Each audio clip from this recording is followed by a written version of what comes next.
Amigos y amigas, bienvenidos y bienvenidas, por supuesto, una vez más a nuestro pan cotidiano. Deseamos grandes bendiciones para usted y para su hermosa familia. Ahí doquier nos escucha, deseamos que la paz del cielo llene su corazón. Y hoy te presento, debemos hacer esfuerzos decididos contra el pecado. Padre eterno, habla nuestra mente, habla nuestro corazón. Llena, Señor, nuestra vida de fe, de amor y de verdad. Quédate en nuestros corazones, no nos desampares. En el nombre de Jesús. Amén, amén y amén. El versículo de hoy se encuentra en Proverbios capítulo 10, versículo 17. Camino a la vida es guardar la instrucción, pero quien desecha la reprensión yerra. Muchos se disculpan por su debilidad espiritual, por sus explosiones de pasión, por la falta de amor que muestran hacia sus hermanos. Experimentan una sensación de alejamiento de Dios, una comprensión de su esclavitud al yo y al pecado, pero su deseo de hacer la voluntad de Dios está basado en su propia inclinación, no sobre la convicción profunda e interior del Espíritu Santo. Con el interés ansioso de almas que tienen que aparecer en el juicio, creen que la ley de Dios es obligatoria, pero no comparan sus acciones con esa ley. Reconocen que hay que amar y adorar supremamente a Dios, pero Dios no está en ninguno de sus pensamientos. Creen que deben observarse los preceptos que les imponen que amen a otro, pero tratan a sus asociados con una fría indiferencia y algunas veces con injusticia. De esa manera se alejan del sendero de la obediencia complaciente. No llevan la obra del arrepentimiento lo suficientemente lejos.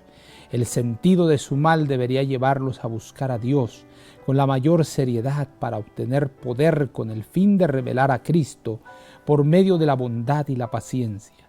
Se hacen muchos esfuerzos espasmódicos de reforma, pero los que los hacen no crucifican el yo. No se entregan absolutamente en las manos de Cristo buscando el poder divino para hacer su voluntad. No están dispuestos a ser moldeados conforme a la semejanza divina. En una forma general reconocen sus imperfecciones, pero no renuncian a los pecados particulares. Hemos hecho las cosas que no deberíamos haber hecho, dicen, y no hemos hecho las cosas que deberíamos haber hecho. Pero sus actos de egoísmo tan ofensivos para Dios no se ven a la luz de su ley.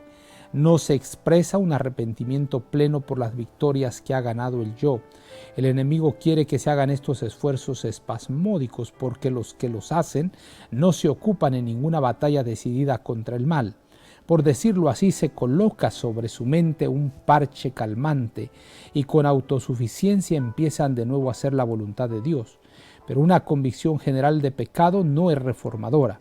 Podemos tener un sentido vago, desagradable de imperfección, pero esto no nos servirá de nada a menos que hagamos un esfuerzo decidido para obtener la victoria sobre el pecado.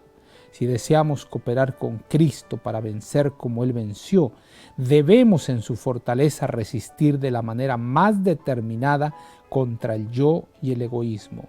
The Signs of the Times, 11 de marzo de 1897. Camino a la vida es guardar la instrucción, pero quien desecha la reprensión, yerra. Proverbios 10, 17. Querido Padre, en este momento pedimos tu paz y tu bendición. Enséñanos las maravillas de tu ley, pero transforma nuestros corazones para que estén en sintonía, perfectamente vinculados entre sí.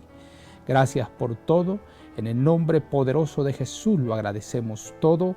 Amén, amén y amén.